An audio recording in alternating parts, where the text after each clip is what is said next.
Hi friends, I am Srividya. Welcome to the channel Physics Revealed. Measuring scale is an unavoidable geometrical instrument for students irrespective of their studying subjects. Usually, a plastic scale would break once at least in a month. Have you ever noticed the way in which the scales are broken? In all the cases, the scale will be broken this way. But if you try to break it like this, it will be almost impossible. What is the reason? Let me come to another point. When you pass through old bridges, you must observe large metal arches on both sides of the bridges. Have you ever thought about the purpose of this? Is it a part to beautify the bridge? Similarly, when the mason constructs a slab, have you noticed the shape? It won't be too much long. It could be having a proportional width and a considerable height.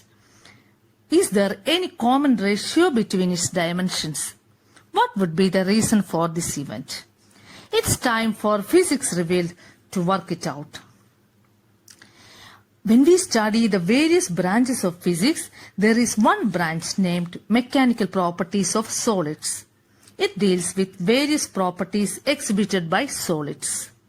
When we study the mechanical properties of solids, we come across a term called Young's modulus.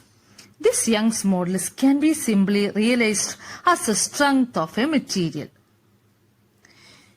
You have a scale, its length be L, breadth B, and the thickness D. The Young's modulus be Y. We are attaching a load W here. Due to the weight, it bent downwards. Amount of bending is denoted by the Greek letter delta.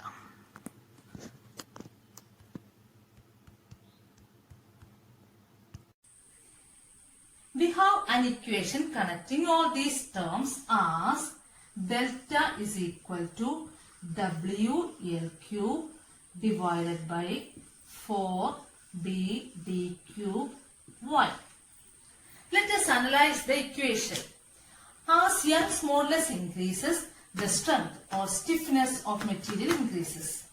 As the bending delta and the Young's modulus Y are inversely proportional, the amount of bending decreases.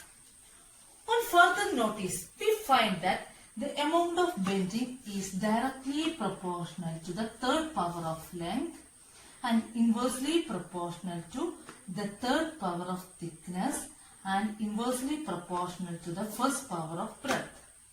That means a small increase in length will result in rapid increase in bending and a small increase in thickness will cause a rapid decrease in bending. When we represent these relations graphically, we can infer that a small change in length and depth can make such exponential changes in the amount of bending. Those who have an idea in the differential calculus may be able to have a clearer picture of this concept. When we hold a scale like this, it has an enormous length compared to thickness and breadth. So, it's very easy to bend it and break it. In a different situation, when we hold like this, the breadth becomes its length and the length is small compared to its breadth. Refer the equation delta is equal to WL cube divided by 4B D cube Y. So, it will be harder to bend or break it. Next, consider the case of bridge. You know, the length of bridge is quite long. So, bending will be high. As far as the bridge is concerned, too much bending is not safe. How to compensate its tendency to bend?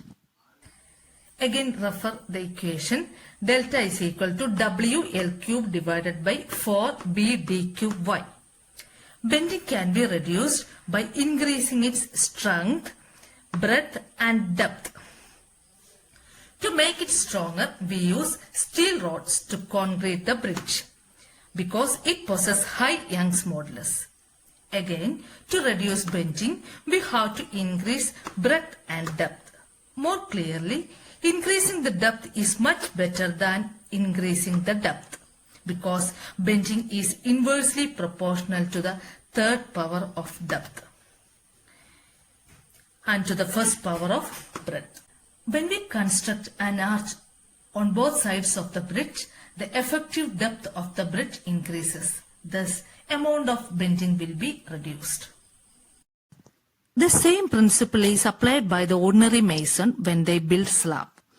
A complicated looking equation is found to be highly helpful for our daily life when we approach the subject in a different way.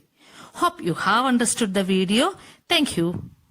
If you like this video, like, share and subscribe our channel. La la la la la.